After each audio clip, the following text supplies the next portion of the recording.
Hello, and welcome to Off the Field and Screens, the Detroit Way, a Detroit sports podcast. I'm your host, Chad Marriott, and this week we're going to start with the good stuff. We're going to talk about the Lions first.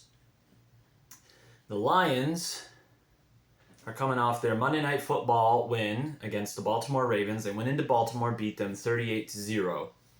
And early in this season, a lot of the conversation had been around, what are they going to do without the coordinators? What are they going to do with the new offensive line when they didn't get the big edge rusher? And I was among those that was particularly concerned about the defensive line, about the pass rush, because it was such a problem last year. The new coordinators, I have tried to downplay that as much as possible because that doesn't give credit to Dan Campbell. And I think part of the problem with the emphasis on the coordinators is everybody likes to give them a lot of credit because I think there's this perception that Dan Campbell is riding on other people's success. And I think that's because it's hard to believe somebody like that, somebody that's so wears the emotions on the sleeves and is so people-oriented, that they could, how could he also be a football genius? How could he know what he's doing? And that's obviously, I think, something that he'll have to continue to overcome perception-wise, right? Like, that's not something that's going to go away. But I really think this win this week proved that. And I talked about before, he was going to let these coordinators find who they are running the offense and running the defense. And John Morton and Kelvin Sheppard really showed out. The offense looked fantastic. The offensive line, I think, is probably where to start, in that they gave up no sacks, and they helped the Lions rush for 224 yards and 4 touchdowns, including 151 yards and 2 touchdowns from David Montgomery. David Montgomery, in a similar way to Dan Campbell, he doesn't have the flash. He doesn't have the sellability, right, of like Jahmyr Gibbs, who I'm not dissing, is also very, very good. But he doesn't get that same attention. He's the power back, the other one out there. But one thing I really, really appreciate about Montgomery in this game was not just the running, but he was involved in the pass game, and he blocked really well. Early in the game, when they're on to start that 98-yard drive, he had an excellent block to allow Goff to make the completion to get them kind of out of that goal zone, off the line there. So that's somebody worth praising. And for as much criticism as Graham Glasgow, Christian Mahogany, and Tate Rutledge got after the first week, they deserve that praise now. That interior has really bowed up, and they look great. And then just to continue with the offense, I've always been of the mind that Jared Goff has been a little overhyped and overcredited for the Lions' success. But one thing, he's always been accurate. He's still doing that. And the biggest thing that I've always criticized him for was that he couldn't move around, he couldn't extend plays. And I'm starting to notice that he's improved in that. Is he ever going to be Lamar Jackson, Patrick Mahomes, Josh Allen good at that? Obviously not. But he can be efficient enough to get it done. Now, there were some people kind of ragging on him for when he tried to get out of the pocket yesterday and he ran up and he just made a terrible throw. That's progress.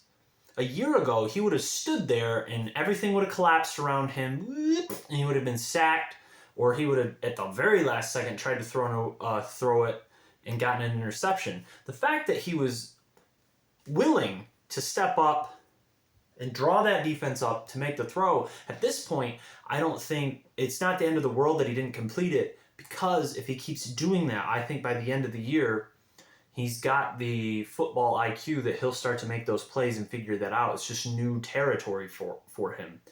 And I think that's a really good sign long term. And then the defense, we had 7 sacks on Lamar Jackson. Now, 7 sacks, that's an accomplishment, period. But with a mobile quarterback like Lamar Jackson, the fact that they were able to get to him 7 times, really, really impressive. And this time, it wasn't just because we were up so big, the Lions were ahead by so much, that they were able to just pin their ears back and go after the quarterback. It was still a game when they were putting this pressure on him. Al-Quadin Muhammad with 2.5 sacks. Marcus Davenport to the IR. This Muhammad, need him to step up. He makes big plays.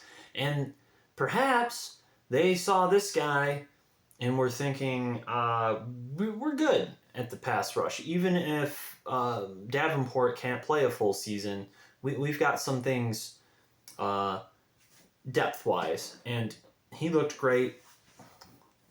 And it was awesome to see Hutchinson get a sack and cause the fumble that the Lions were able to recover. He's looking better week by week. I think that the week 1, after missing all that time, there was probably some jitters, probably getting back into shape still. It's different. Even playing as hard as they say they do in practice, it's just not the same as being out there and really getting after it. So I think he's also going to continue to improve. And then Jack Campbell had a strip sack, and he both in coverage and pursuing the quarterback, he's going to be that player that they expected him to be. You could see him getting better year by year and game by game.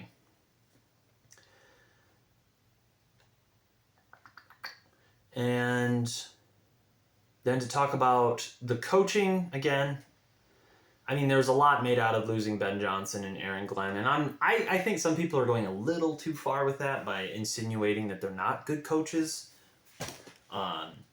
They are. It's just that Dan Campbell is the one that makes this go. And for all the criticism of the offensive line and the worries about the defensive line, why at this point, and I think it's just the way the Lions have been historically makes it so I don't want to just trust that everything's going to be fine. The first crack, in the armor, you see, same old Lions. I don't think that's a thing.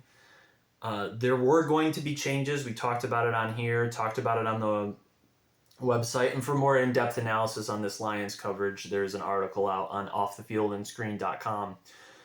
But it was going to always have to have an adjustment, and they're doing it week by week. And I think it's only going to get better. Coming up next, they have the Browns, whose defense is nothing to laugh about. I want to see how this Lions offense plays against that defense. The Ravens scored a lot on them, but I think that's misleading because they didn't have I don't think they had quite 300 yards total offense against them.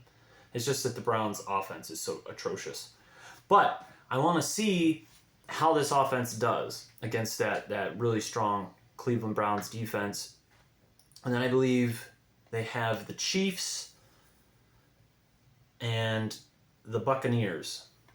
And the Chiefs, who knows?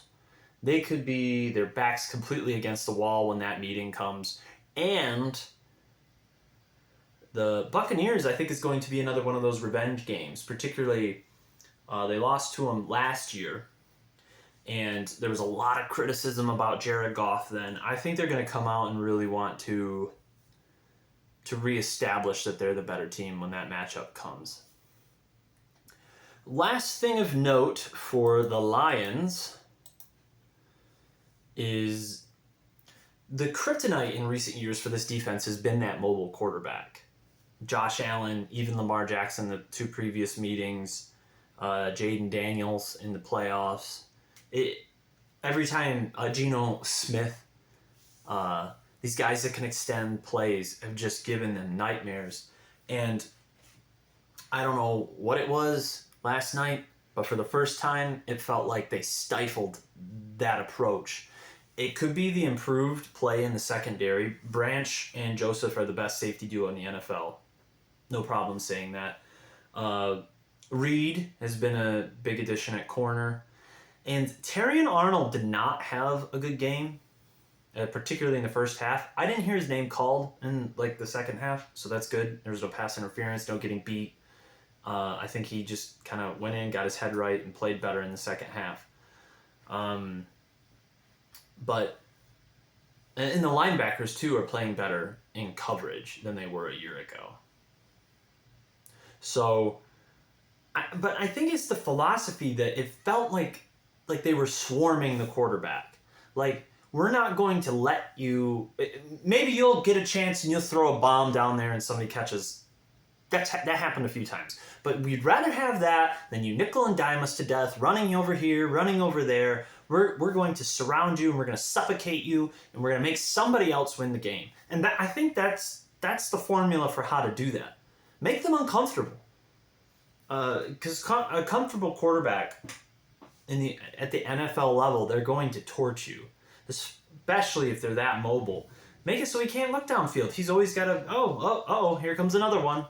And it felt like that sometimes. Like, oh, here comes this guy. Oh, I got away from him. And here comes another, So that was fantastic. The only thing to criticize in this game was the special teams. The special teams were not good. The kicks, the kickoff return, the return defense, taking that punt at the 5, and then the penalty on that, which worked out. It was a cool drive, but if that special teams goes right, they clean that up, and Branch and Reed don't drop those interceptions on that one drive. This isn't just a win. I mean, this is a dominant win. They're very close. They left opportunities on the field, and they still won this game pretty handedly. So I think the NFL should be on notice.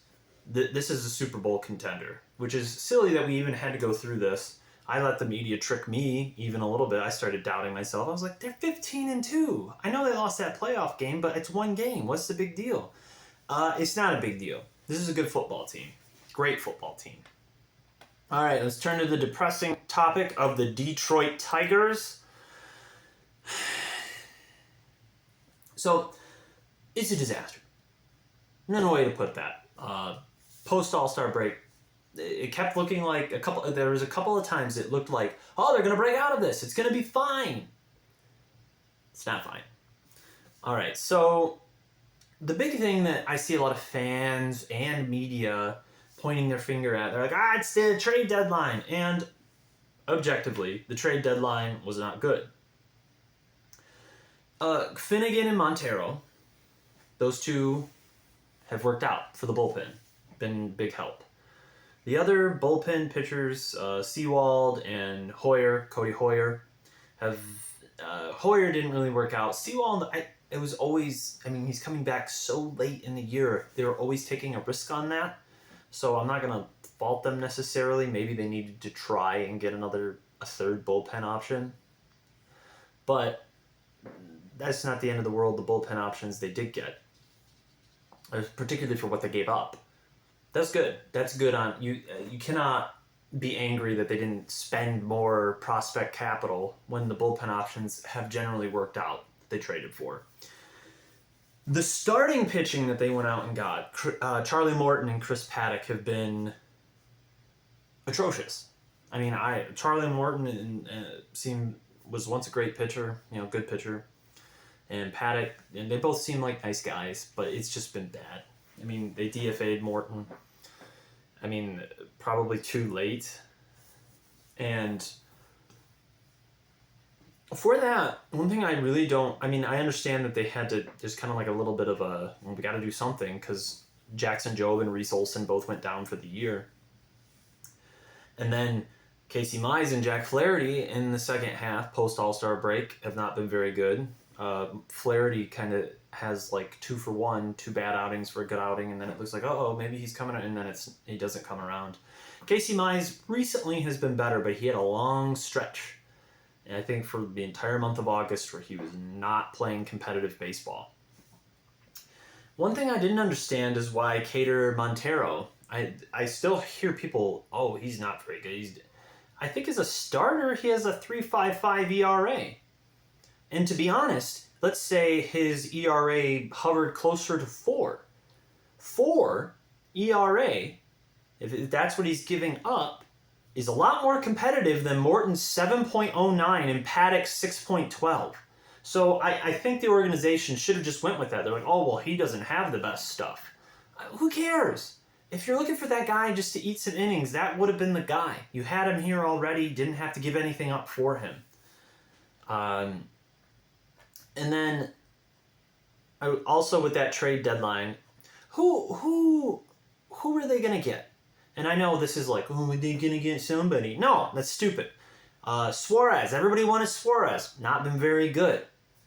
If you look at like a starting pitcher like Merrill Kelly, has not pitched as well as Kader Montero. I mean, they weren't ever going to get Duran. Helsley's not been very good. David Bednar, the rumor, I don't know if this is true, but the rumor is they wanted Jose Briseño. We're not giving that up for another relief pitcher. Besides, Finnegan and Montero have helped fill out that back end. I think they were fine on that. And furthermore, if they had given up some good prospects, it's not like there's one player that's going to turn this whole thing around. And this is driving me crazy, this belief that if you get one guy, there's no Miguel Cabrera at this deadline. It wasn't happening. And even if you think there's a David Price type. You know, that year the Tigers traded for David Price, he was not good to finish the season. He was good the next year in Detroit, but he was not good that year. His ERA, I think, was like 4.6, 4.7, something like that. I know it was over 4. But my point is the deadline is kind of a lottery. The problem stems much deeper than that with the overperformance of some players, the amount of injuries, and Scott Harris did not do a good job in the offseason of shoring up this bullpen. So here's the tough part. Pitching chaos last year worked out great. Got us to the playoffs. Got the Tigers in.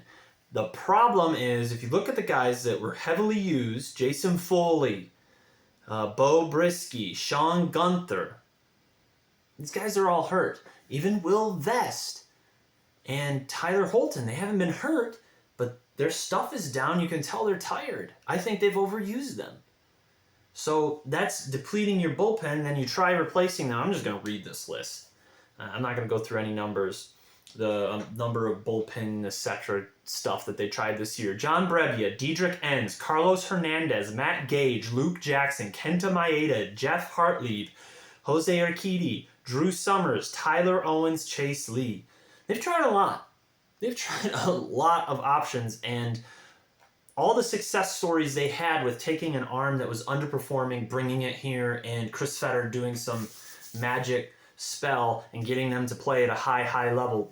I think it just didn't work out this time, or any of the times this year.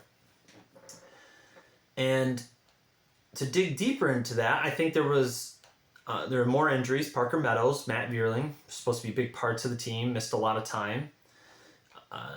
And then you sign Alex Cobb, and that was a mistake. I think at this point, the organization needs to accept the idea of having this elder statesman in the rotation, Charlie Morton, Alex Cobb, Kenta Maeda. It's not working.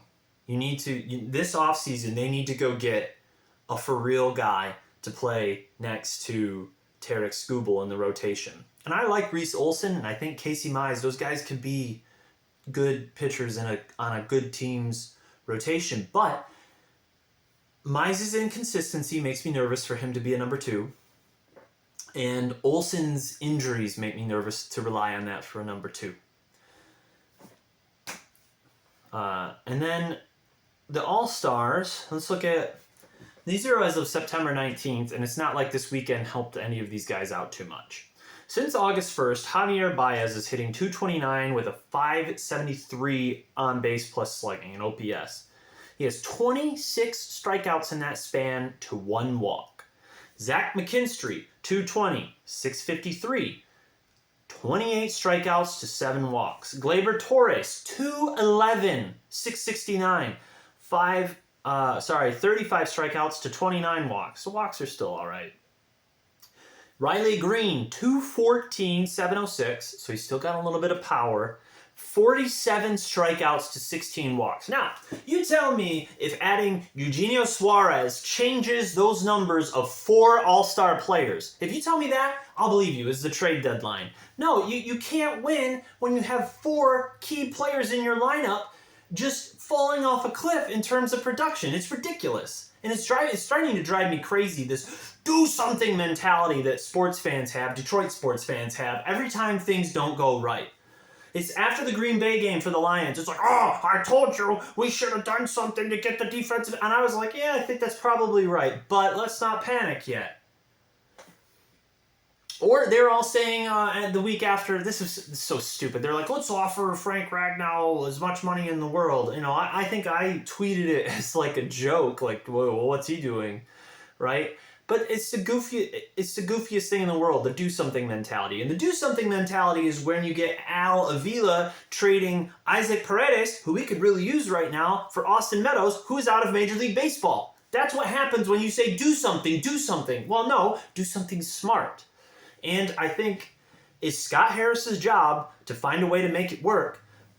But we can't sit here and say that, oh, he's a moron, or oh, he's this or that. Because I'm really tired of the Detroit media with this philosophy of they think that every trade's going to work out like the Miguel Cabrera trade, where they gave us Miguel Cabrera, where the Marlins essentially gifted a generational talent for Cameron Maybin and Andrew Miller. Cameron Maybin, kind of fourth guy, utility outfielder, and Andrew Miller, a player that had a few decent years as a reliever. And now if you sit here and try and tell me, oh, that's a fair trade, give me a break. There is nobody like that's been on the market. And then the whole Chris Ilitch is cheap thing. The Mets are going to miss the playoffs, and they spent like $300 million on their roster. They spent all this money, and they're not going to make it. So I'm getting angry because this is a combination of a lot of things going wrong. And I think that we bought into the mirage of McKinstry and Baez, which was probably foolish.